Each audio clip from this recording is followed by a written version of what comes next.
The reality is that there's people out there that have reported terrifying experiences with these things. And the term abduction comes to mind. Are they from outer space, inner space, or the space in between? Are they interdimensional? I mean, there's all sorts of possibilities. I am probably one of the few people that don't really care about my public persona, per se. I care about getting the information out. I care about the mission. Hello, everybody. Welcome to Watch Mojo and the Unveiled podcast. I'm your host, Rob, and today my guest is Luis Elizondo. He is a former senior intelligence official and special agent who led the Pentagon's AATIP program, or the Advanced Aerial Threat Identification Program, which effectively studied UFOs from 2007 to 2012. And he joins me today to talk about his experiences doing that, as well as some of the content of his recent book entitled Imminent. And who knows, maybe some tidbits of information about what's to come in UAP disclosure in the coming months. So, Lou, thank you so much for your time. It's great to speak with you today. Rob, thank you. It's truly my sincere honor and privilege speaking with you. In your intro, you briefly mentioned about ATIP ending in 2012. Just for clarity, it actually did not end. The funding channel for OSAP, which was the greater contract vehicle, ended. But then there was some other efforts underway within ATIP to secure additional funding. And so it actually continued. What a lot of people don't know is that it continued all the way till the day I resigned in 2017 in October. And I suspect it continued, and the natural metamorphosis of that was later on as a UAP task force led by my former colleague, Jay Stratton. Thank you for clarifying that. I'm sure a lot of people know quite a bit about your history. You've been kind of the face of UAP disclosure over the past few years. So I don't want to spend too much time on that. But for anybody who isn't familiar with you or what you've done, can you give us a brief intro just about your experience working in the intelligence community and as well as ATIP? Yeah, let me caveat that I went to school, college at the University of Miami, where I was in their medicine program, and so I graduated with majors in microbiology, immunology, and parasitology, the study of parasites, microorganisms, with a specific research emphasis on tropical diseases. So my point to that is I've always considered myself a disciple of the scientific methods and processes. I'm not a science fiction guy. After that, when I joined the Army, I went into military intelligence. And then after that, I became on the civilian side, a special agent, senior special agent, where I've always considered myself just the facts ma'am sort of guy, right? I don't really, I'm not much into innuendos and supposition. I'm very much focused on the hard facts, the empirical data, and what the mathematics suggest. It was in 2009 that I came into a program formally that at the time I didn't know what it was. It turned out later that it was the now famous ATIP program, Advanced Aerospace Threat Identification Program. I was asked to join this effort because they needed some counterintelligence experience and security experience. The concern was that maybe the Russians or foreign adversaries were trying to penetrate what our organization was doing. And our organization was studying UFOs on behalf of the Pentagon and on behalf of the CIA and the intelligence community. And it was, probably one of the closest guarded secrets until we went public with the fact that your taxpayer dollars were paying for a UFO investigation within the U.S. government, a formal program, a formal effort, and that this effort had been going on for a very, very long time. In fact, this was our ATIP was just a small link in a very long chain going back decades. Right. So you left the Pentagon in 2017 and kind of made it your mission to raise awareness about UAP to the general public. Why was it so important for you to do so? Well, because I took an oath a long time ago to defend my country from all enemies, foreign and domestic. And it turned out that one of the enemies we faced was bureaucracy. And I can tell you from personal experience that my background chasing terrorists and spies pales in comparison the challenge we face in fighting the bureaucracy. And so there's this kind of unwritten rule in the Pentagon and in other aspects of national security that if you can't fix a problem internally, you don't stay and make the problem worse. You leave and you resign and you take the conversation in a different direction if you need to. But you don't want to stay behind and continue to be a disruption to the chain of command. And it's really not that uncommon. In fact, my boss at the time, General Mattis, who was the Secretary of Defense at that point, a year later he resigned too in protest. So it's not uncommon that if you can't fix a problem internally, that you resign. You don't make the problem worse by staying there and being, counterproductive to the department or to the agency. And so, ironically enough, I left my job to finish the very job they gave me in the first place. Ironically enough, a lot of people say, "Well, did you leave because you were scorned and you were upset?" Um, Not at all. I actually left out of a duty of loyalty, not disloyalty. I actually still love my Department of Defense. I still have my security clearance. I still work with elements in the intelligence community very closely because I want to help my country. And if I have certain skills or abilities that are useful to the U.S. government, I will certainly use them, provided that they're being used for the right purposes. And in this case, I am very, very committed to disclosure and increased transparency on the UAP topic. I think the U.S. government has put itself in a corner over many decades and now is trying to desperately to find a way out of that corner and level with the American people. And I want to help that process. I don't, I don't want to hurt anything. I want to help. And so that is the primary motivation for what I do. Why do you think there's been so much secrecy on the part of the government about concealing this info about UAPs? Is it more about international power dynamics, or is it a question of national security that some of this information might be dangerous if left let out and given access globally? Very thoughtful question. Yes, and yes, and even yes to a question you haven't even asked, which is why do governments have secrets? And there's really three primary reasons why governments have secrets. One is to prevent information or secrets or technology or capabilities getting into the hands of the adversary. And from that perspective, I completely agree. For example, if there's some sort of advanced technology out there that has a capability to enter into any country's airspace completely unchallenged and interfere with nuclear equities, I don't necessarily want someone like North Korea or Iran having that capability, right? So we keep those secret, so our enemies don't have an advantage. And we also don't want to broadcast maybe what our intelligence gaps are, what our limitations are, what we don't know about something. But there's two other fundamental reasons why we have secrets, which, by the way, for the record, I don't agree with, for the record. So option one, we keep secret from foreign adversaries. Yes, I agree with. The other one is that governments and religious institutions and organizations are always solution oriented. They always are. This only works because the people, the citizens, have faith and confidence in those institutions. And when those institutions fail the people, then they've got a significant problem on their hands. And so let me give you a real case example of how often this occurs. During the 1950s, the United States government, right at the beginning of the Cold War, tensions with then Soviet Union were very high. We had a treaty with Russia that we would not fly manned reconnaissance missions over mainland Russia. So what did we do? We did exactly that. We developed with the CIA and Lockheed Skunk Works the U-2 spy plane, a plane that in theory would fly so fast and so high the Russians would never see us coming. In fact, couldn't even track us or ever see us. And so for the first few missions, it was successful because guess what? The Russians did not react. It wasn't until the Russians developed the SA-2 surface-to-air missile and successfully shot one down and paraded the pilot powers in front of the United Nations and the world and the wreckage for all to see, did they admit to even to their own people that they were tracking every single one of our flights. The problem is they did not have a capability to stop it. They had a vulnerability and they didn't want to broadcast it. So they kept it secret even from their own people until they had a solution for their issue.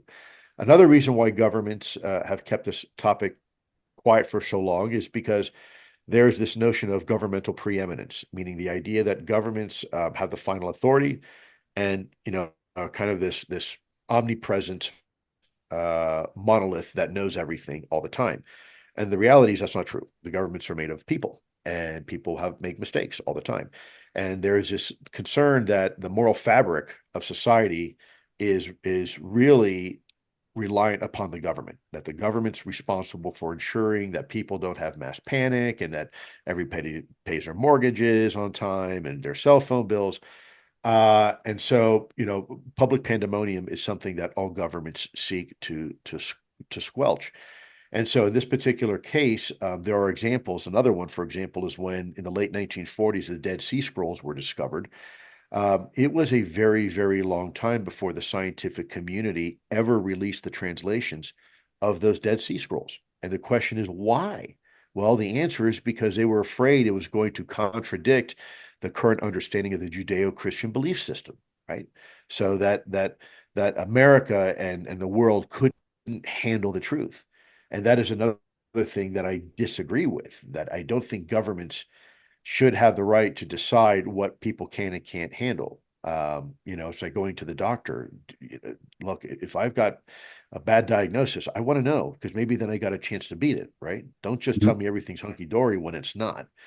And so those are some of the principal reasons why governments in plural, not just ours, other governments too do it, keep things secret. Now, according to policy, you're really only supposed to keep things secret for two reasons, and that's to protect sources and methods.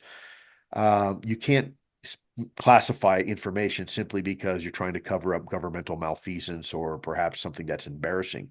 There's strict prohibitions to do that. And unfortunately, our government did exactly that for a very long time.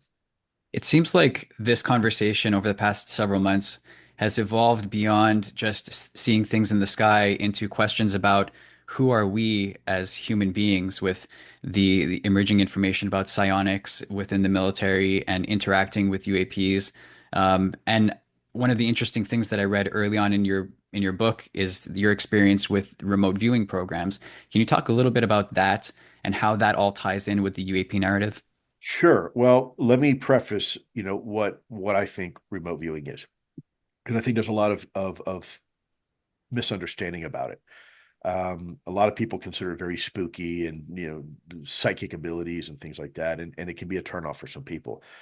The reality is that the United States government and Russia and other countries have been engaged in efforts to use human cognitive abilities to conduct espionage on each other. And what I mean human cognitive abilities, I mean something referred to as remote viewing in this country, or in the vernacular, psychic espionage. Now, a lot of people say, well, wait a minute, our government actually use psychics to conduct espionage? Yes. In fact, local governments use it all the time to help solve murders. You may not like the term psychics, of what that kind of infers, someone sitting behind a Ouija board or behind a crystal ball, but that's not what we're talking about. We're talking about something that's probably based in quantum physics, the phenomenon that allows human beings to see things without being directly in front of those things to report on. And it may seem a little weird, but the reality is that it was very successful. And we were using it was most famously known as Stargate, but before that, it was Grill Flame and a bunch of other iterations before that. CIA, the Defense Intelligence Agency as well, DIA, the United States Army, INSCOM, one of my old units, were heavily involved in this program. And by the way, so were our adversaries. And so I had a very early point in my career.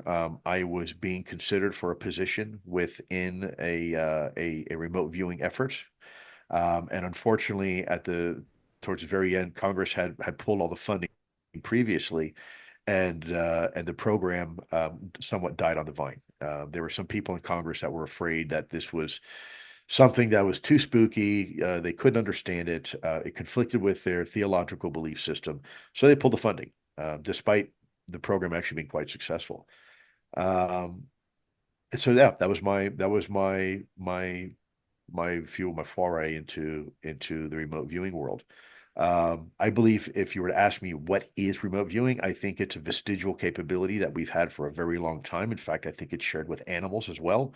I think it's a survival technique before we had, as a species, the sophistication of verbal language like we're having now.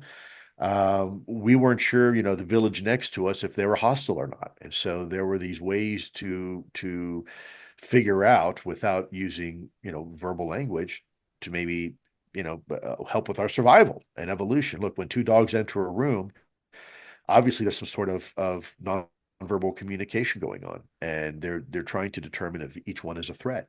They're not barking, they're not growling, they're not talking, but there is some sort of communication going on, and that allows them to identify friend or foe. So I believe that that is really where remote viewing comes from. I think it's probably a lot of neuroscientists right now are speculating whether human consciousness is actually a part of quantum entanglement. Uh, And if you know a little bit about quantum mechanics, you realize that, it's a totally different set of rules when you're talking about the universe at the very small level. Proving you actually can be in two places at once and weird, odd things like that. Spooky action at a distance, as Einstein once said.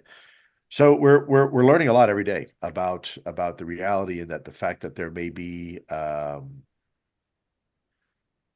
holes in the universe, new dimensions, if you will, that subatomic particles uh, uh, live in. That these subatomic particles ebb in and out of existence continuously, and they're going somewhere else and then coming back. So it's a very strange and perplexing phenomenon. But it turns out that to statistically there's a lot of evidence to suggest that remote viewing actually works and can be used to a great effect. For most of the general public, it seems that this type of psi phenomena has been relegated to the realms of like the crystal balls and fortune tellers, as you mentioned, or sci-fi movies and TV. Do you think there's a reason for that? Well, it's look, it's something we don't understand. It's something that is not normally accepted as being part of our current paradigm. But look, we're always learning something new, always as a species. And I would submit to you that let me give you another case in point. So I told you I was in at the University of Miami and these programs, microbiology and immunology. If you were to take a 24-hour clock, and that is the existence that humans have been around in modern form. So most anthropologists suggest that human beings in modern form have been around between the last 200 and 400,000 years. If that is the case, take a 24-hour clock. It was roughly the last 5 minutes of our existence, 2,000 years ago, plus or minus, maybe 10 minutes of our existence, that we realized there's two fundamental life forms on this planet. And it was the Greeks who recognized this. And they said, you are either a plant or B, you are an animal. And human beings fall under that animal category. And it wasn't but for the last maybe 10 seconds, 15 seconds of our existence. It was 350 some years ago during the Renaissance that we discovered an entirely new form of life on this planet that's been on this planet all along with us. That's neither plant nor animal, and that was the world of fungus. And we thought, wow, what a great achievement that is. We spent all this time on this planet only now to realize that there's this whole other life form. And it wasn't but the last 5 seconds of our existence, towards that stroke of midnight, the last 120 years, where we discovered the true alpha life form on this planet. In fact, if you take all the biomass of every plant and all the biomass of every animal and all the biomass of every fungus and add it all up together, it still doesn't add up to the biomass of this life form that is a true dominant life form and always has been on this planet. And it wasn't until we could curve glass and stick it in a little metal tube and famously shout the words, little beasties, did we discover the world of microorganisms. And these are microorganisms are inside every human being. They make up who we are. They are found in places we never thought conceivable for life to exist, like on the skin of the ISS space station, where the radiation is unimaginable. They thrive miles beneath the crushing depth of the Arctic ice. It is pervasive, and until we only just now had the technology to realize and discover the true dominant life form on this planet. So I think we have to remember that hubris is the enemy here. We always think that we have an answer to something, and Mother Nature is always teaching us a lesson. If there's one thing that we're right about, is that we're usually wrong at first. And I would encourage people to look at things like this very much the same way. Look, DARPA has experiments. You can put a helmet on a certain helmet on a pilot, and he can fly a drone using his brainwaves. I mean, don't look now, but that's psychotronics. That's an interface, a technical interface that is translating human brainwaves and cognition into an act, right? So it's not science fiction, it's science fact. And I think the problem is that there's been this stigma around it for so long, partly because it does not comport very neatly with a lot of religious preconceived views. A lot of people consider it, quote unquote, demonic or anti-Christian or anti-whatever. Um, but in reality, it's probably remote viewing is probably something very similar to our appendix. It's a vestigial organ, or in this case, a vestigial capability that we really don't use anymore. Something that ties in a little bit with that is this emergence of these CE5 protocols that we've been hearing about. I've been following the work of Jake Barber's group Skywatcher, Stephen Greer, someone else who practices these types of things with groups of people where they basically conduct these ceremonies that attract UAPs, and then they can like monitor and see them or just experience, having them around. What are your thoughts on procedures like that? Well, we have to be very careful. There's been people out there, I'm not going to name names, that have made a industry for themselves, taking advantage of people and lying. You know, having people pay large amounts of money for a UAP or a UFO experience, then having them sign NDAs to keep them quiet, only to turn out that someone's being paid $500 to throw flares out of an airplane and fake a UFO experience. And so we have to be very, very careful. There's a lot of people out there that will claim that they have the answer and they're the only ones. And, give me $10,000 or $5,000 and I'll take you out on an experience, but then you can't talk about it, right? And by the way, we can't replicate this process. So I'm very concerned about those individuals. There are individuals like Jake Barber who are legitimate individuals with legitimate backgrounds who should be listened to because of their experiences with the U.S. government, inside the U.S. government, for the U.S. government. They held top secret security clearances at the highest levels, and they're trying to do something as an experiment to see if it works. And so I'm all for that for experimentation. I cannot tell you one way or the other. I don't like using terms like CE5 because that was invented by somebody, just like the term remote viewing. I believe that if you really want to have a conversation about is it possible for human consciousness and cognitive abilities to interact with something beyond, um, I don't think it's that far-fetched. And the reason why is because the human brain is pretty complex, and we know there's a lot of things that happen that we don't really understand. And if you are interacting with a species, whether it's here on Earth, right? So you're interacting with a dog or maybe the village next door and they don't speak the same language, that that development of you want to call it psychic ability could be an evolutionary trait that is not just relegated to Earth. This could be something that is universally, to the most part, could be consistent with other life forms, other intelligent life forms throughout the cosmos. Meaning, for the same reasons why we developed it to worry about the village next door, we worry about potentially, or new life forms would worry about it with interacting with things from another planet.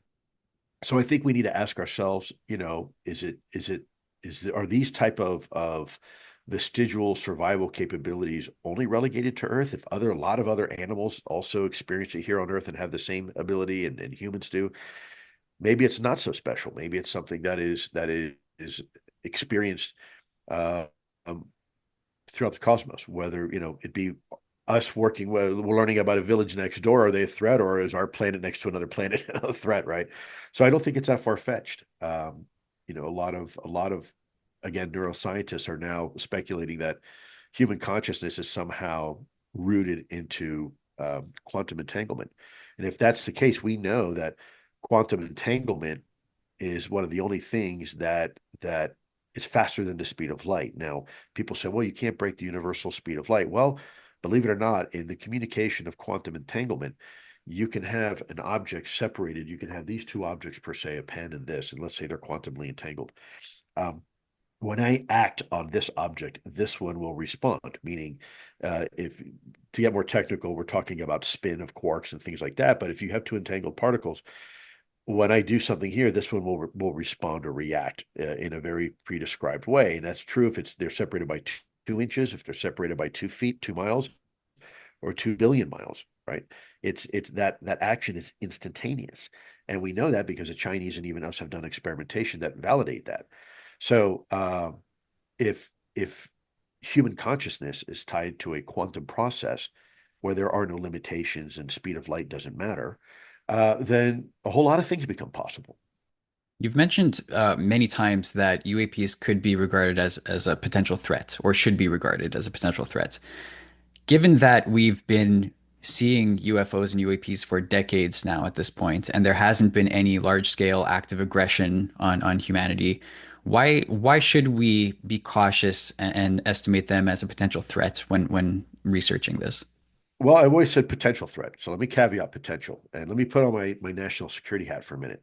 There's a lot of people out there that will say, well, they haven't done anything yet. Well, yeah, you're talking about your own timelines and your own time frames.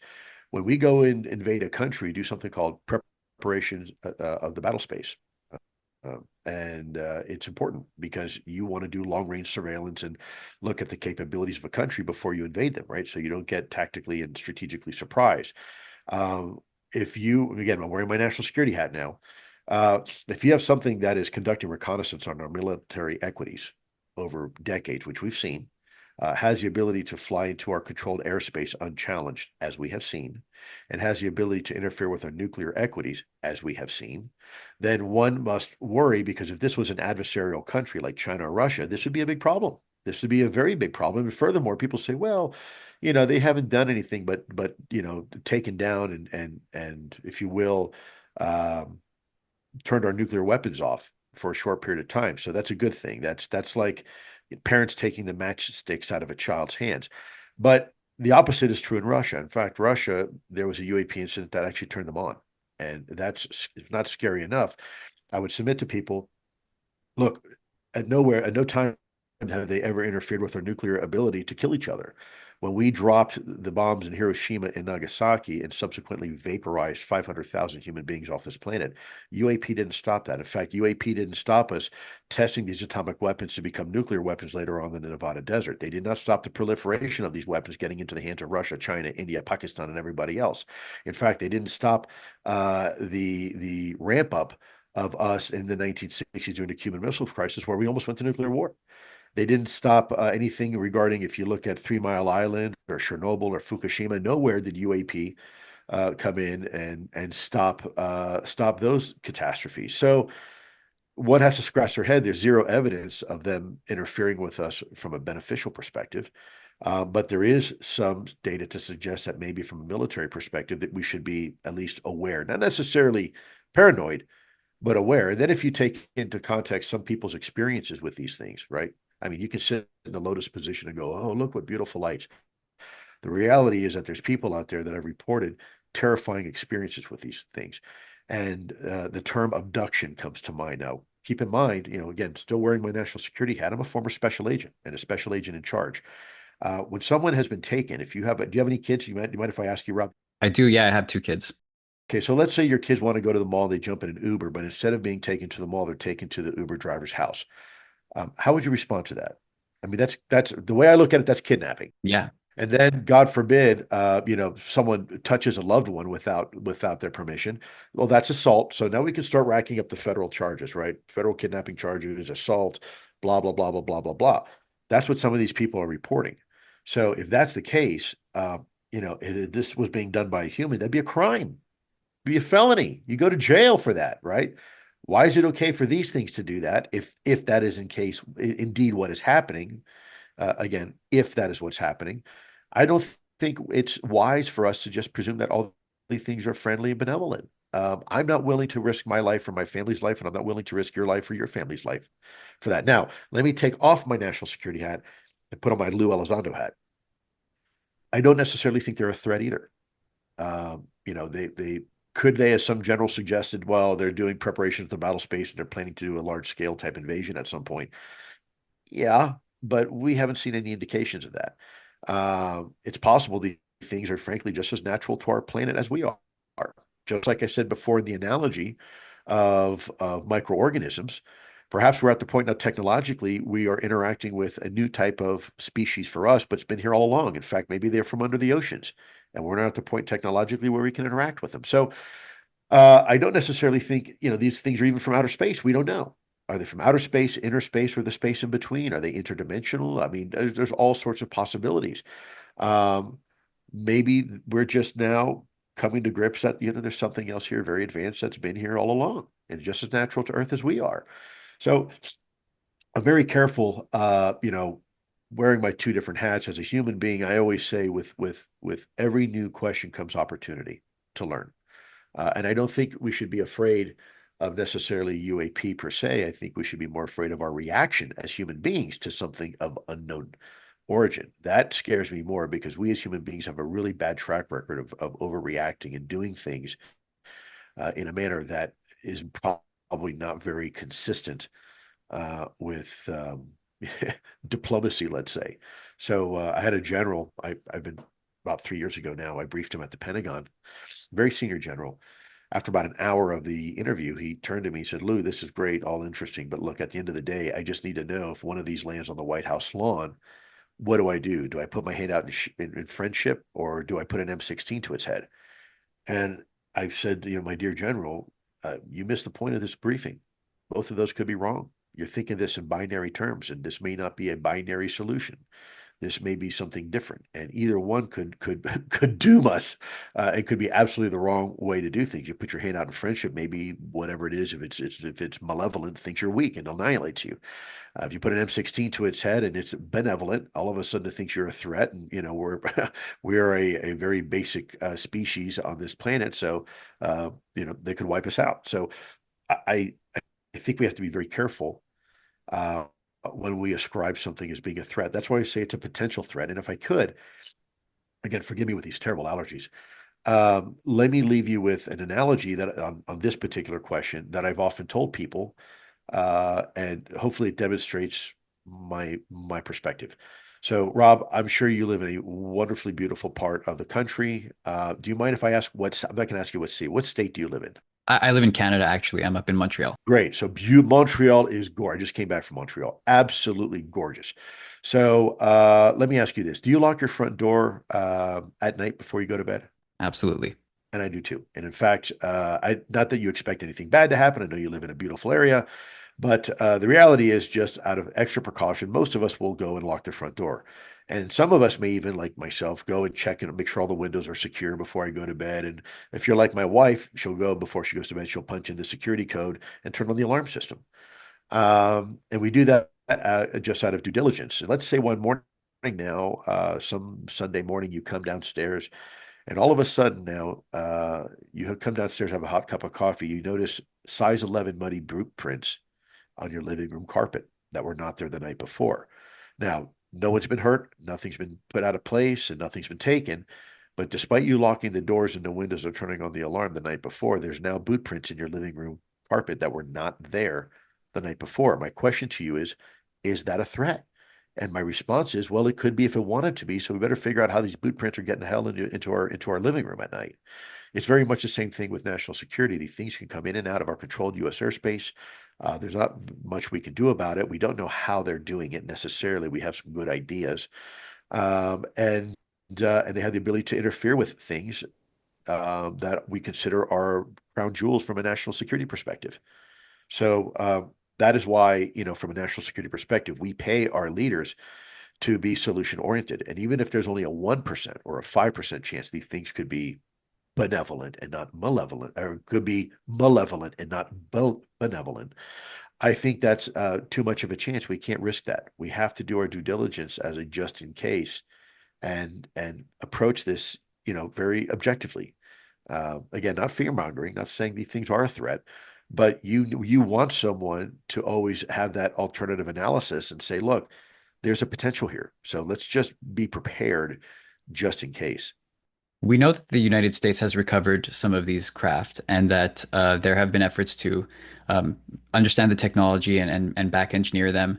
There have also been some claims that, certain abduction events or sightings have been perpetrated by the United States military and not by, the whatever extraterrestrials or other beings. What are your thoughts on that? Is there any potential truth to that?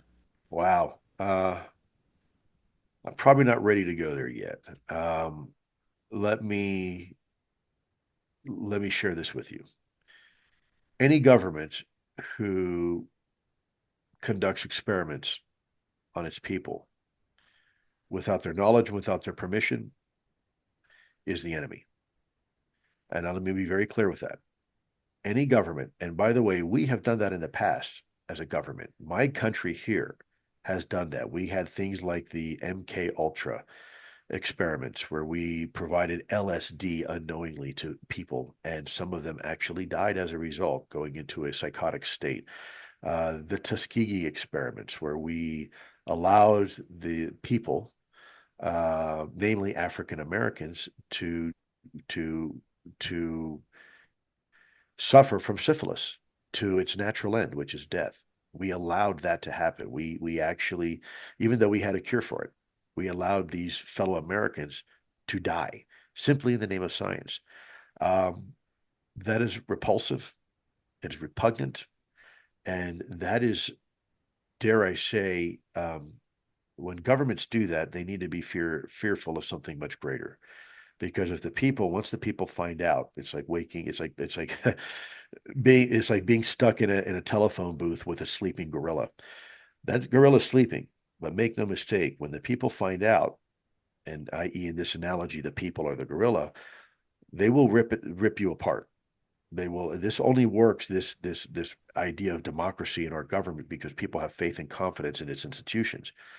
The moment that the government deceives and betrays the American trust, then it's got a very significant issue on its hand because if people know how to deal with that, and there's a history of human beings dealing with situations like that, and so it terrifies me. I don't want to ever think my government could or would do that to other human beings, but we have in the past.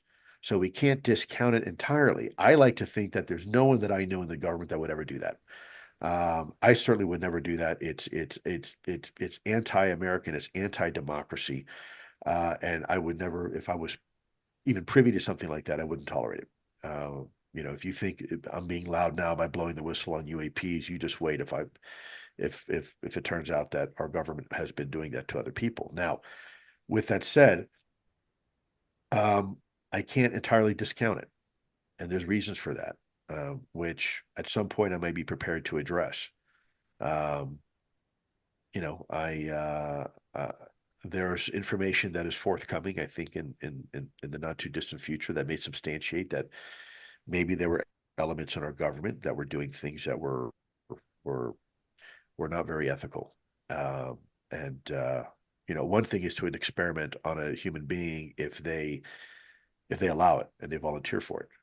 But if you do it with people unsuspecting or worse with children, then I've got a significant issue with that.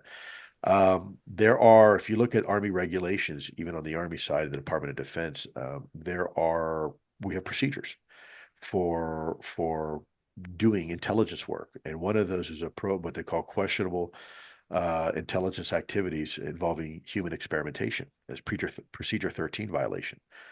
And there's prohibitions for doing that. You can't do it because why? Well, in the past we did, and we got caught and we got in trouble for it. Right? When I say we, not me, I wasn't part of those, but organizations that I belonged to in the past, they did those type of things, and so Congress passed laws saying you can't do this anymore. Um, my hope is that that's the case, that no one is coloring outside the lines and doing some sort of human experimentation. Um, again, I know I'm not answering your question directly because you're talking about, the term psionics and CE5 and all these other terms, people, words du jour, names du jour that we give to things that people are trying to do. But, the government has a long history of doing things and being involved in this topic, particularly UAP. And I wouldn't be overly surprised if in the future we learn that, yeah, maybe we were involved in doing some things that were ethically not very good. Um, I might be able to talk more about that later in the future. Given this history of morally shady things being done by the government, what can you say to people who might suspect that the information that is being revealed now by officials such as yourself and others are part of a sort of psyop to kind of persuade the public to believe certain things? That's so silly. I mean, these are people who've never look. This is coming from people who've never been to a single meeting I've had on the Hill, although they claim that to have access. This is coming from people who have never had any meetings in the Pentagon or at the CIA that I was at. These are people that are just spewing nonsense. They don't understand that all of us. It is illegal to conduct a psychological operation on the American people. That's it, flat. There's no way around it. You cannot do that. And anybody who says that, it's just a reflexive argument someone's saying because I think that probably my colleagues and myself are probably interfering with their cottage industry. And so they're immediately saying no, no, I don't believe those guys. Well, okay, but proof is in the pudding. I can't tell you the last time I saw one of those folks with me in Washington, D.C. Um, you know, I don't. And by the way, going up there and having a single meeting with somebody doesn't really count. Um, it's not disinformation. It's not psychological operations. People say, "Oh, well, he's a counterintelligence agent." Do you know what counterintelligence even means? Because obviously you don't, because that's a totally different discipline. If you want to do psychological operations, that is a psyop background. That is not counterintelligence. It's not even remotely close. Psychological operations is usually performed by civil affairs, right? Not counterintelligence. Counterintelligence is very simple. It's knowing what the enemy knows about yourself. Most people say, oh, and they think they know what counterintelligence is. They don't. First, to understand what we do, people need to understand what CI is, counterintelligence, and then understand what human intelligence is, understand what psychological operations is, understand what misinformation is, right? You can do that on an enemy. You can't do that with the American people. It's called propaganda. So my response would be, look, trying to be polite here. It's complete and utter nonsense. And these are the same people that continue to say it since the day I came out in 2017 and my colleagues. Everything I've said has come to fruition. Now, with that said, if I can help my government level with the American people, that's what I want to do. Absolutely. My job isn't to satisfy the idle curiosity of people. And, oh, Lou, you need to do more for us. First of all, I don't work for you. You don't pay my mortgage and my bills, right? I'm doing this because I believe in what I'm doing, and I want truth and transparency with the government, with our citizens. But this isn't a misinformation or a psychological operation. Most people don't even know what psyops even is. They watch television and they think they know what psyops is. There's legal definitions for all this. Words matter, and people throw this around. I heard another podcast just recently where someone was accusing me of being a disinformation agent. I mean, dude, that's libel. That's slander. And people like that need to be careful because they may find themselves in some serious legal trouble because you better prove it. If you call me a disinformation agent, you better prove it. You better show somewhere in my training where I was trained in denial and deception and to conduct propaganda against the American people. And if you can't, you better shut up. So these are some of my concerns with people just, having the ability to spew off anything that they want. I'm very calculated in what I say and how I say it. And a lot of these people who are hucksters who've been taking advantage of people for years and years, I think they know that the jig is up. I think they know that they better start producing some real results and not just, tossing flares out of an airplane or something like that. You better produce real results that are repeatable and can be demonstrated, not have people sign NDAs because, you want to keep everything secret and make a buck for yourself. I disagree with that. I think it's abhorrent. I think it's disgusting behavior. And then to turn around and, call somebody else, accuse somebody else as a disinformation agent when my track record speaks for itself. I've I've been truthful with the American people since day one. I still have my top secret security clearance, and there's a reason for that because I'm not doing anything questionable. I'm not doing anything to go against the rule of law of this country. And so it frustrates me because there's a lot of ignorant people out there when they hear these people just spouting nonsense out over the airwaves, people don't know the difference. They just assume, oh, that sounds logical. Well, do a little research and realize it's not. So, anyways, rather than going back for a tit for tat with these individuals, I don't even mention their names because they're not worth it to me. A lot of these people are I consider like carnival barkers and hucksters, and I just don't think about it. I just keep on with my mission, and the truth always prevails. So, Well said. We've been talking about disclosure, using that term pretty much since the 2017 New York Times article and the accompanying videos that were released. What does disclosure mean to you? Is it more about getting the information from official sources out, or is it about how the public accepts that information and integrates it? Because it seems to be two completely different things. We've had admissions from people like David Grush about non-human biological entities being recovered. That to me sounds like as close to disclosure as you can get, but we're still not at the point in society where people are talking about this openly. So how do you interpret the definition of disclosure? well, I think it is interpreted differently by some people. Some people, spell disclosure with a capital D. Some spell it with a small d. I've always maintained that disclosure is a process, not an event. A lot of people say, well, I know we'll have disclosure when a senior member of the CIA uh, tells me it's real. Well, we already had that. We've already had a former director of the CIA. We had a former director of the National Intelligence. We had a former president of the United States. We now have members of Congress. I mean, you're being told. I think disclosure's here. I think we are experiencing it right now. It's not necessarily the flavor and shape and size that some people expect, and maybe it doesn't comport to their preconceived narrative of what they think disclosure should be. But I think we're having it right now, and I think that there's a conflation between the terms disclosure and confirmation. Confirmation is a little different. That is having a preconceived narrative or notion and then having it confirmed.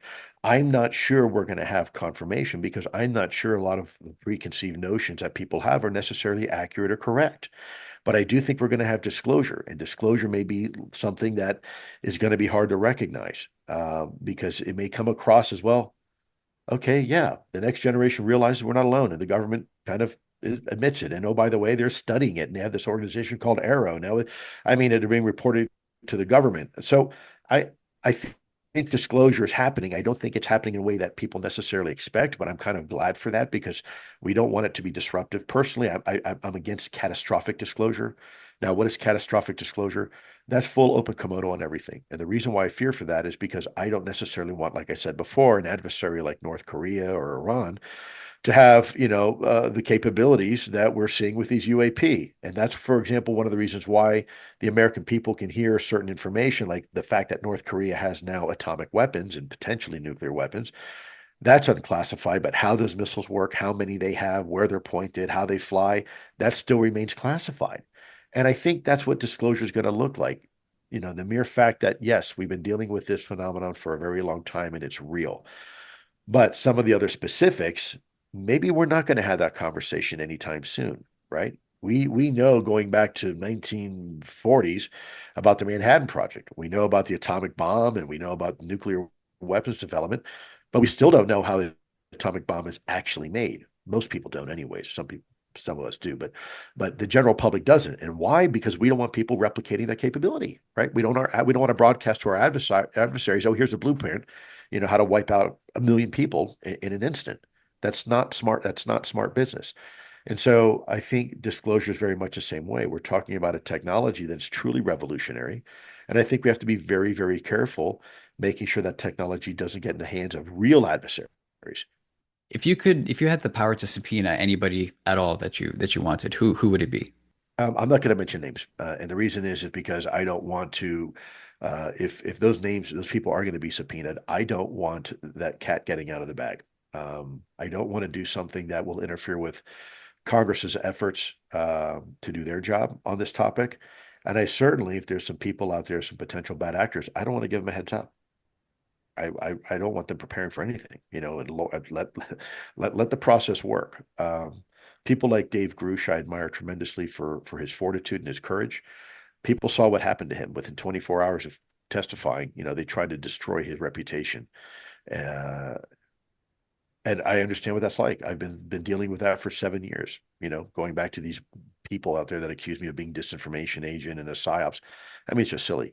But that's the kind of brutal reaction that people who come out are going to face. And the reason why I say this, because there are people that might get subpoenaed that are friendly, that are not the bad guys, right? And in that case too, I also want to protect them because there's a lot of crazies out there that will start harassing them and start threatening them. And I've got threats on me all the time. I mean, I can't count how many. Look, I was put on the ISIS Al Qaeda kill list in 2014, and I've had more death threats against me now talking about this topic than I ever did chasing terrorists. So think about that for a minute, right? So I also don't want to mention names who should be subpoenaed because if they're friendlies and they're good people, I don't want to expose them until absolutely necessary. How has this whole process changed your own life, being thrust into the public spotlight, presumably being recognized by a lot of people? Has it changed your life in any unexpected ways, or were you completely prepared for what would come? Nothing can prepare somebody. Look, for public exposure and scrutiny. I spent my entire career in the shadows. I often liken myself, if you want to know what it feels like, think of an albino cave newt that is living very happily in the dark recesses of a cave and it's blind. All of a sudden, some school children come on a field trip, pluck you out of obscurity, take you outside under the hot, burning sun, and start poking at you. That's what it feels like.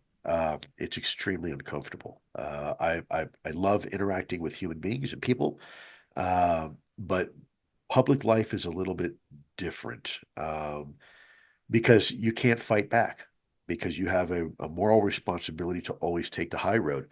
And it's hard, in the words of Mike Tyson, right? It's pretty amazing what people are willing to say when they're sure they're not going to get, punched in the mouth. Um, so they take advantage of it and they get away with defaming and lying about people and libeling them. And it really shows the dark underbelly of social media. Now, with that said, I've also had the honor and privilege of meeting some fantastic people. It's a double-edged sword because I met some very, very good people, some people that have become very close friends of mine um, with my public engagement and social media. But of course, you have the vocal minority that in some cases they have an agenda, in other cases they suffer truly from some sort of mental illness. And from that case, I can't blame them. If someone is truly mentally ill, all I can do is pray for them and hopefully they get the help that they need. There's a lot of wounded souls out there. So I don't take those personally. What I do take personally are those who have a specific agenda and will call somebody, label somebody something when they themselves are really the largest perpetrator of that. It's this contradiction, if you will, and to me is that's very concerning, and it's been tough for my family particularly because they see the hate and they know the death threats that I receive. There's a reason why I live in the middle of nowhere, Wyoming, with 5 German Shepherds, and I'm heavily armed. I mean, that's not a coincidence. Um, and it sucks. You shouldn't have to live life that way. But unfortunately, I do because of the path I chose. And that's no one's fault. It's mine. I take ownership of that. Um, again, I love the ability to interact with people who really want it, like this conversation. This is what drives me. If it wasn't for conversations like this, I'd have a much more difficult time dealing with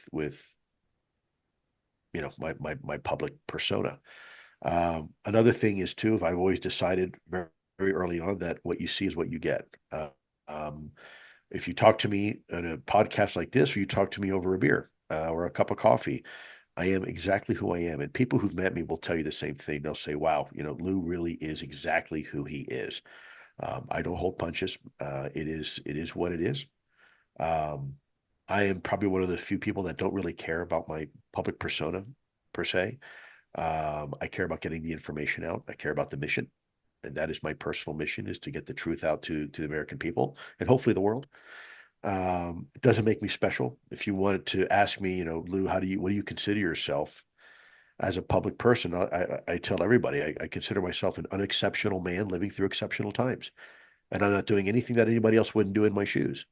If you had seen what I've seen and been where I've been and done what I've done, I think everybody would have made the same decision I did. And hell, maybe, arguably done a better job. It's possible. So, I know I tend to be kind of painted as the face of disclosure, but the reality is I'm not. The reality is you are. The reality is your audience is. We are standing shoulder to shoulder. I'm not the leader. I'm just one voice among many. Um, this has become it's almost become a grassroots effort. And I see people now having conversations, as I've said before, around the dinner table, around the water cooler at work. It's become uh, something bigger than I ever expected, um, and I'm very happy to see that. And I'm glad that no one controls the narrative. Well, except for a couple of those hucksters that are trying to. But if you notice, I don't tell people what to think. I'll never do that because that's sacred. And anybody who tells you what to think or that they have all the answers, they're BSing you, man. They're lying to you. And unfortunately, there's people out there that, hook, line, and sinker, as P.T. Barnum said, right? There's a sucker born every minute. Uh, they fall into that. I think this is a conversation we all need to have collectively. And no, I don't think it needs to be only a national security discussion. As I mentioned before, I don't want that three-star general that I mentioned earlier telling me what to think about this topic, other than from a national security perspective. This topic involves everybody, as I've always said, differently and yet equally, depending how you were raised and your religious background and your cultural background. This topic involves us as human beings from a philosophical perspective, a psychological perspective, a sociological perspective, and even a theological perspective. And from those perspectives, I don't want the Pentagon involved in those conversations. I don't want my government dictating to the American people what we should think about something. Let us figure that out, right? Let's not make the same mistake as we did with the Dead Sea Scrolls and these other things. Let the conversation happen organically. And that's what I'm trying to do without, hijacking the narrative. People will notice that a lot of times when I do a lot of these podcasts, I'll step back for a little bit. I'll step back for half a year, even a year. And the reason is because I don't want people to confuse the messenger with the message, right? I am not this spectacular, awesome dude and hero. I'm just a father and a patriot, just trying to do his best to speak the truth. Again, no different than anybody else. You're doing it right now by having this podcast. Your listeners are doing it right now by listening to this conversation and being part of this conversation. This is a groundswell that's happening because of you, not really me. I may help a little bit here and there, in the periphery, but we are here today, make no mistake, because of people like you and your audience. That's why Congress is paying attention. This is why the new administration and our government is paying attention to this topic because of you. This is why the international community and religions are paying attention. I'm certainly glad that there's such a growing interest about this topic, and I think that we're all very fortunate to have people like you who are, bringing it to the forefront and allowing these conversations to happen. Um, I know you can't provide any details, but are you aware of any new evidence or whistleblowers who may be coming forward in the next few months? You bet. That's great to know. So we have some things to look forward to then. Absolutely. Well, I know that I'm very conscious of your time. I don't want to take up too much of it, but I very, very much appreciate this conversation, and I hope that we can do it again because I have many more things to ask you, Lou. Rob, you have an open invitation anytime. It's truly my honor and privilege, and a huge thank you and shout out to your wonderful audience. I love one of my two favorite cities in the world is both Montreal and Toronto. My wife and I had an opportunity to take our children there to the top of the CN Tower.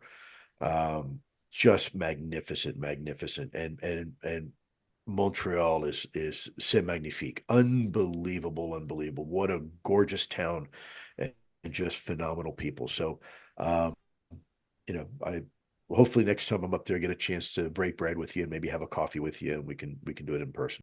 That'd be fantastic. Very much looking forward to that. You got it, Rob. Thank you. My honor and privilege.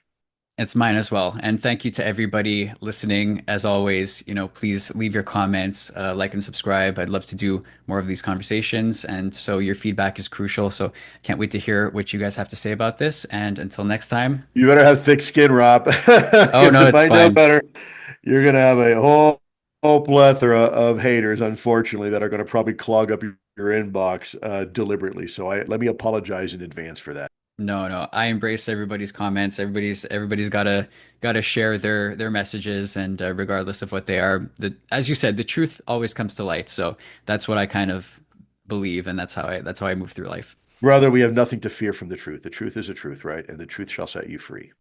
Absolutely. All right. Thank you, everybody. I'll see you next time.